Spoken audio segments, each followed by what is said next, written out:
Shalom Vracha Boker Or Beshem Hashem Naaseh Ve'natzliach. On est déjà l'après-midi, certes. Nous sommes aujourd'hui le mercredi 1er du mois de novembre et 17 du mois de Mar Cheshvan, Chaim Tovim ou Shalom. Shiur acheté aujourd'hui par Rachel pour une grande réussite, protection, santé, bonheur pour la famille qui a acheté ce shiur chez Akadosh Baruch Hu Yichaven Alehem, ainsi qu'un grand remerciement et une bonne santé à Rav Twitou pour tous ces cours en ligne qui nous permettent d'étudier et de faire Teshuvah. Toda Rabba, donc je vous lis, ainsi que pour la protection de nos soldats, de nos otages, du peuple d'Israël, de la venue du Mashiach, très vite, et la paix dans le monde. Amen, ve amen. Toda Rabba à Rachel d'avoir acheté donc ce shiur, Yiratzon, que Yamodlach Lesrut, Bezrat Hashem Yitbarach. Et on va commencer tout de suite ce shiur pour aussi, avec sa permission, l'élévation de l'âme de 13 soldats qui ont déjà perdu la vie sur le terrain. Hashem yikom damam be'ezrat Hashem ve'yaleh et nishmatam kezoar harakia. Pour toutes les victimes, ces 1400 personnes froidement assassinées sur la bande de Gaza.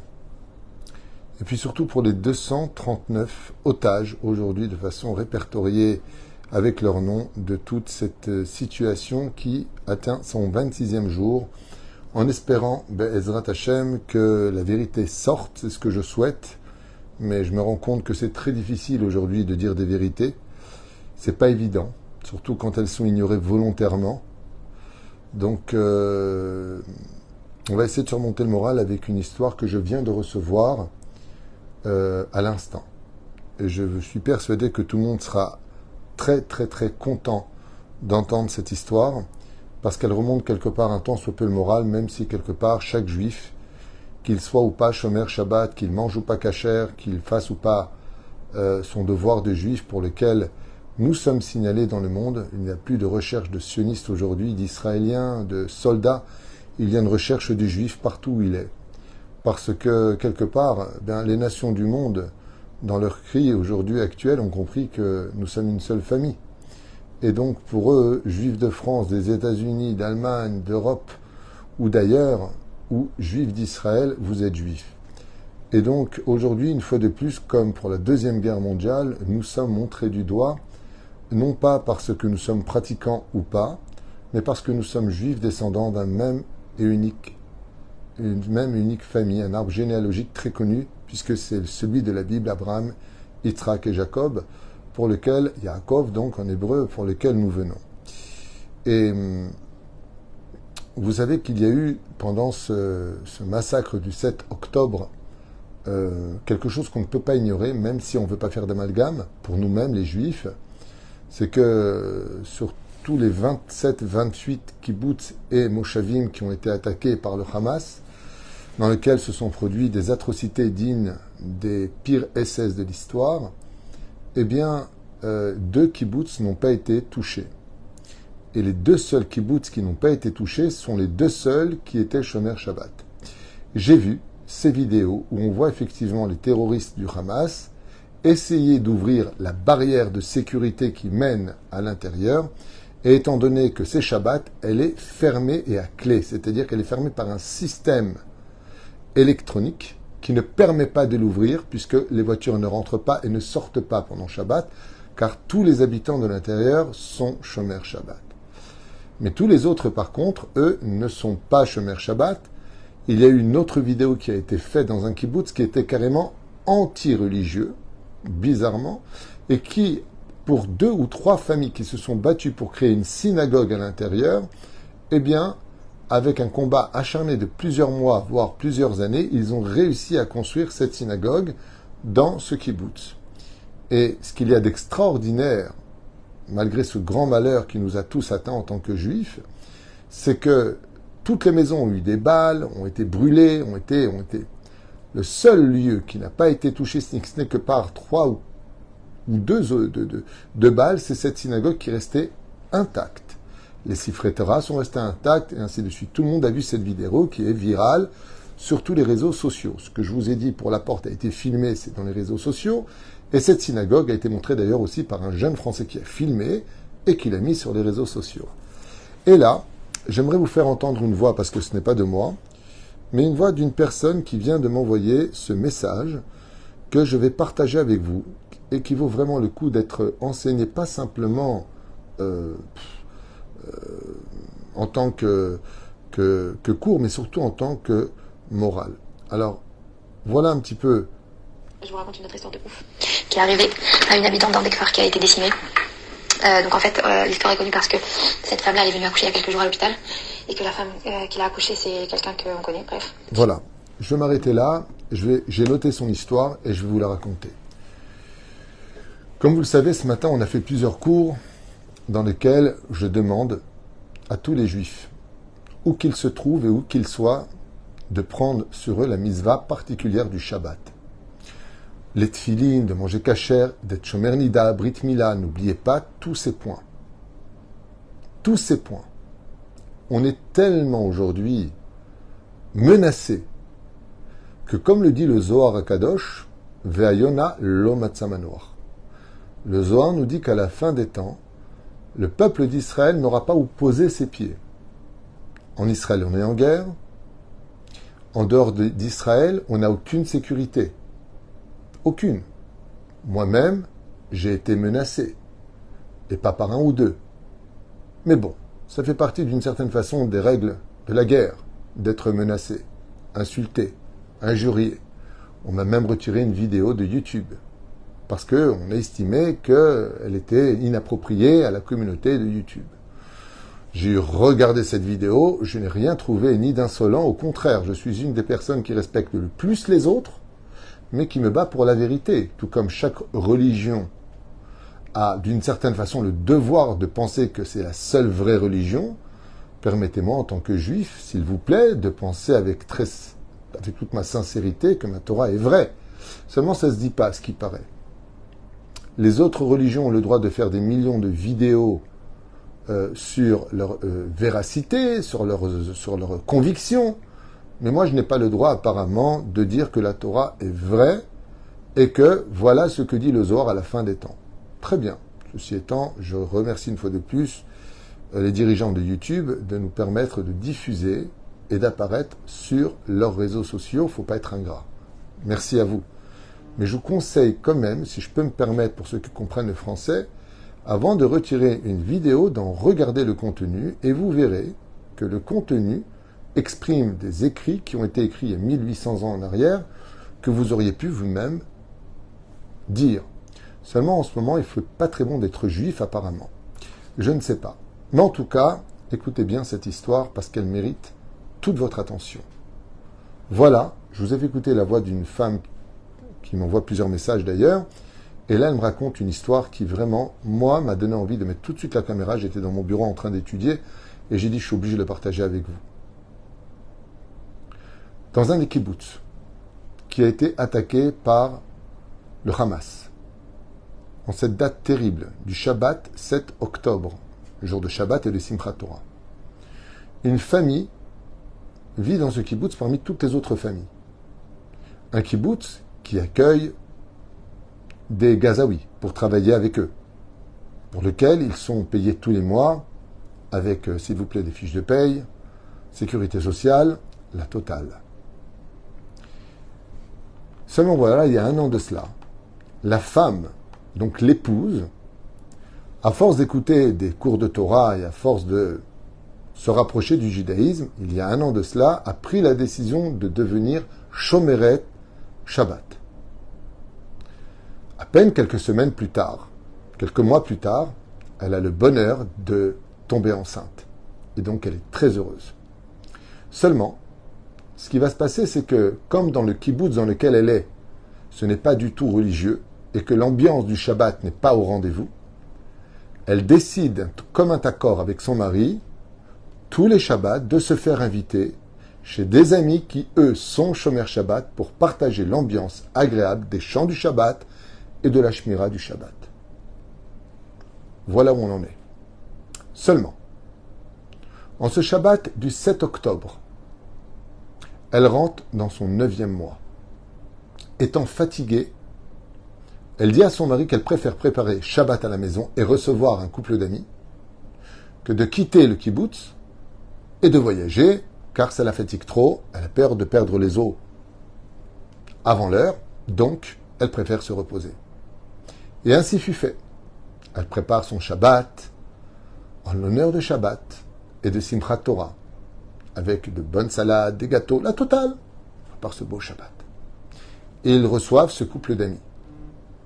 Et voilà que, à l'heure du matin, vers les coups de 7h15, 7h30, réveillés par de terribles hurlements dans le kibbutz, des coups de feu, ça court de partout, ça crie de partout. Tous se lèvent et elle regarde discrètement par la fenêtre. Et à sa grande surprise, effrayée par ce qu'elle voit des dizaines et des dizaines de terroristes armés jusqu'aux dents qui passent devant sa maison, devant sa fenêtre, devant sa porte. Les uns après les autres. Et tout le monde court. Et elle voit des civils massacrés sous ses yeux. Sans aucune hésitation, bien sûr, ils vont tous s'enfermer dans le mamad, le bunker, sur lequel ils referment la porte sur elle en attendant que l'armée vienne les sortir de cette situation. Mais ce qu'elle constate, c'est qu'en entendant les maisons à droite et à gauche qui étaient toutes mises à feu et à sang, la sienne, bizarrement, personne ne s'y intéresse.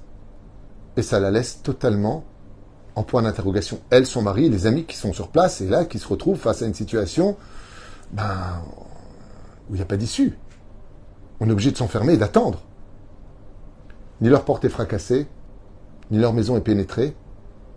Ils passent devant, et ils passent derrière. Ils passent derrière, ils passent devant. Ça ne cesse de courir dans tous les sens. Les bruits sont terribles. Mais bizarrement, c'est comme si que leur maison est transparente, comme si que personne ne la voit.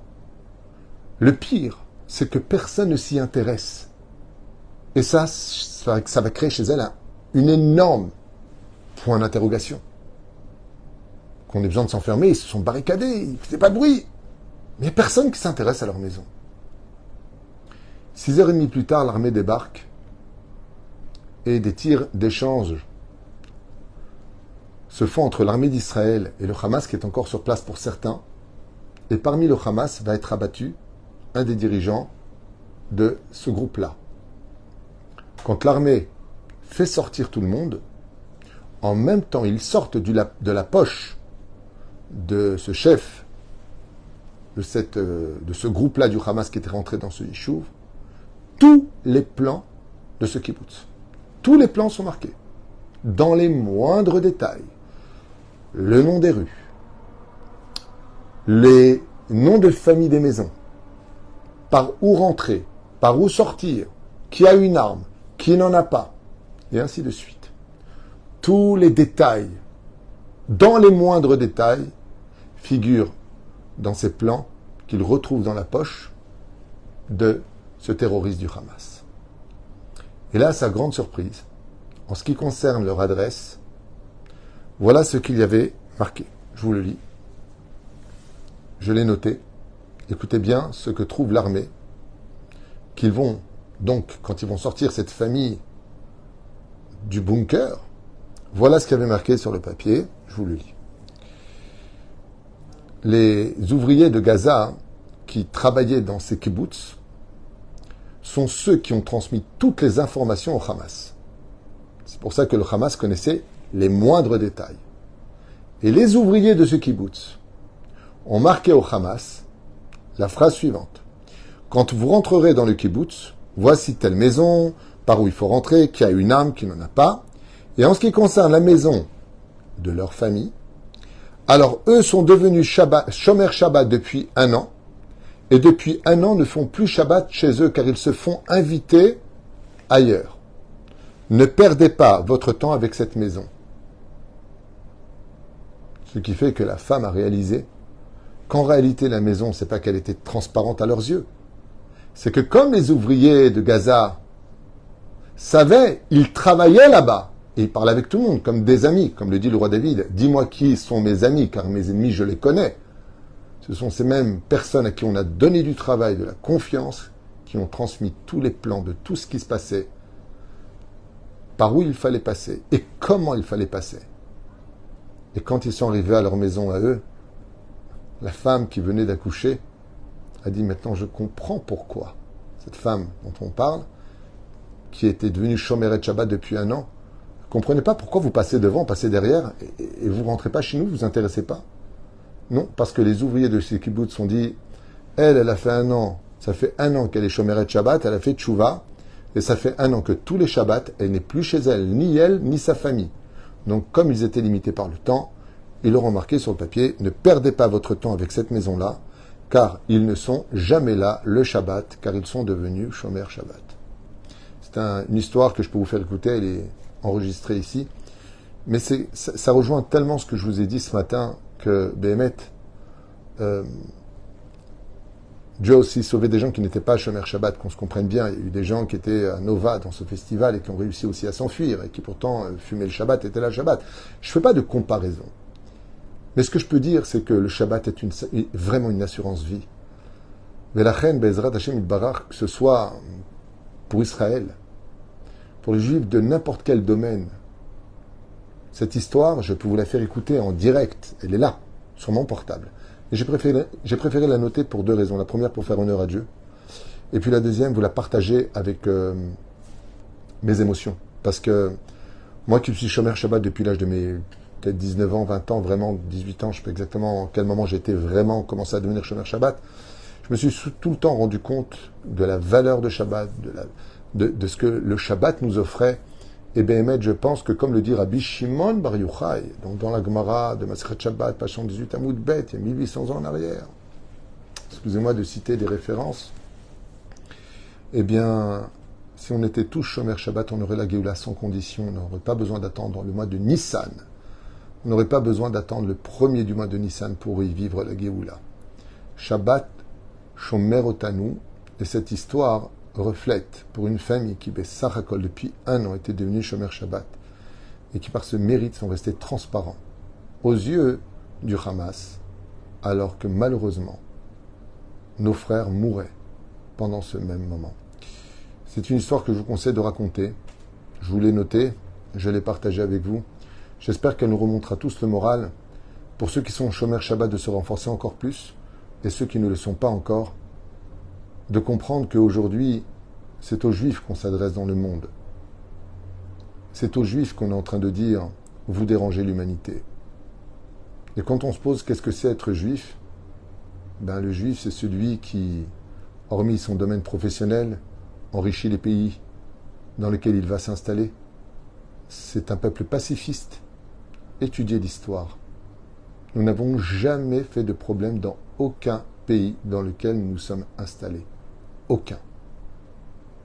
Notre seul défaut, c'est nos familles, c'est notre réussite, c'est notre gentillesse, c'est notre enrichissement. C'est ce qui dérange.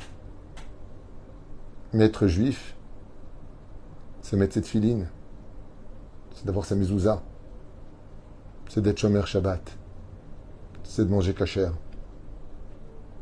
c'est d'être Shomer Brit Mila. C'est ça être juif. On reconnaît un juif d'extérieur comme d'intérieur. On n'a pas besoin d'avoir une étoile bleue sur nos murs ou encore moins sur notre cœur pour se rappeler qu'on est juif. Un juif, de par sa définition, est juif parce qu'il est né juif, parce que sa mère est juive, parce qu'elle lui a transmis dans ses chromosomes la tradition de nos pères, qui, qu'on le veuille ou pas, sera toujours là pour nous sauver au moment où l'histoire nous tournera le dos. Je suis bizarrement choqué de voir combien certaines personnes non juives me suivaient depuis des années, et alors que nous sommes attaqués, aujourd'hui ils tournent le dos. Pas tous. Pas tous. Encore beaucoup de musulmans, beaucoup de non-juifs qui m'écrivent tous les jours. Et j'ai 2 choses à leur dire à eux. Pas parce que vous m'écrivez. Parce que, comme vous le dites, quand on est... Il y a une chrétienne qui m'a écrit quelque chose de très joli. Elle m'a dit, moi je suis chrétienne, mais si je m'étais considérée comme juive, combien je vous comprendrais. Je trouve que cette phrase est tellement magique dans notre situation, c'est tous les Arabes du monde entier, les chrétiens du monde entier, les journalistes du monde entier se mettaient juste à notre place, juste un tout petit peu à notre place. Qui ne réagirait pas comme nous dans cette légitime défense? Qui ne défendrait pas sa cause? En fin de compte, si je comprends bien, les Juifs ne sont la bienvenue nulle part, même pas sur leur propre terre. Cette terre, qui depuis toujours a été reliée à notre peuple. On n'a jamais oublié Israël. Depuis 2000 ans, nous prions dans la direction de Jérusalem. Mais bon, à quoi bon dire des vérités, expliquer des vérités, justifier notre identité et notre légitimité face à une haine démesurée, comme je viens de le lire dans les réseaux sociaux. Enfin, j'ai pas de réseaux sociaux sur mon portable parce qu'il est cachère, mais j'ai des informations, j'ai des sites d'information ici, et les sites d'information sont on ne peut plus alarmants. Comme c'est marqué, 850 cas d'antisémitisme aujourd'hui en France. L'antisémitisme se déchaîne en Europe ainsi qu'aux États-Unis, avec, comme vous pouvez le constater, des étoiles, le drapeau d'Israël avec la croix gammée. Voilà. Des voitures ont été saccagées de partout. De partout. Pologne, toute l'Europe, les États-Unis, la Chine. Moi, je dis juste une chose. Qu'on soit croyant ou pas en tant que juif, convaincu ou pas en tant que juif, ce qu'on sait, c'est que Baruch Hashem, Shtabach Vitale Shmolad, même moi qui avant, à une époque, n'étais pas du tout religieux, j'étais plutôt un homme de combat, un homme différent de ce que je suis aujourd'hui, je peux vous affirmer que seule la Torah nous sauvera à la fin des temps. Torah, mitzvot, umasim tovim. La reine Bezrat Hashem, dans ce message où cette émotion très importante de cette histoire nous touche tous, je pense en tout cas, je souhaite à tous les juifs du monde entier de comprendre que le Shabbat, c'est une assurance pour nous tous. Soyez Shomer Shabbat, soyez Shomer Tzniut, soyez pudiques. Ne dansez plus ensemble les hommes et les femmes et montrons à Kadosh Baruch Hu qu'on est prêt enfin à recevoir la Géoula finale. La Géoula, c'est le retour des lois juives à travers notre peuple, à travers notre vie, le dévoilement de Dieu pour le monde entier. On a essayé la droite, on a essayé la gauche, on a tout essayé. Zéperoucha d'abord. On a tout essayé. Peut-être qu'ensemble, à travers notre union, notre amour, notre empathie les uns pour les autres, et le Shabbat dans les mains, avec la tzedaka qu'on doit tous faire, surtout aujourd'hui où beaucoup de familles tapent à la porte, parce que malheureusement, 350 000 réservistes, vous avez bien compris que les familles ne travaillent pas. Le travail n'a pas repris. Donc ensemble, tous ensemble, même si on est boycotté, même si on est haï, même si on est ce qu'on est, Am Israël vivra. Am Israël chai vekayam. En espérant, si Dieu veut, pour nous et l'humanité, de meilleurs jours dans la vérité, la sincérité et la paix. Yeshuot Venechamot, merci d'avoir acheté ce chiour, Bezrat Hashem, pour lequel nous avons rencontré cette belle histoire, cette très belle histoire, Rachel. Et puis merci aussi à cette personne qui m'envoie des récits qu'elle vit. Donc là, elle connaît elle-même personnellement cette personne qui a vécu ce miracle. Et puis Bezrat Hashem, que, comme je le répète et je le dis et je prie pour cela, Dieu nous ramène tous nos otages vivants, ces 32 bébés qui sont dans leurs mains, pour lesquels Bezrat Hashem nous prions tous les jours. Yeshuot Venechamot. Ce que je sais aussi, chers amis, c'est que on passe des moments très difficiles, on passe des moments où on est en bas, critiqué de partout. Mais à chaque fois, l'histoire nous a montré quand le monde nous tirait vers le bas, c'était tout simplement pour monter encore beaucoup plus haut. Donc il est certain qu'après ces événements-là, j'espère de tout mon cœur et de toute mon âme, on sera tous réunis en haut de l'échelle pour pouvoir danser au Beth Amikdash. Amen ve Amen. Kol Tuv vetoda à vous. et raconter cette histoire, elle est très belle.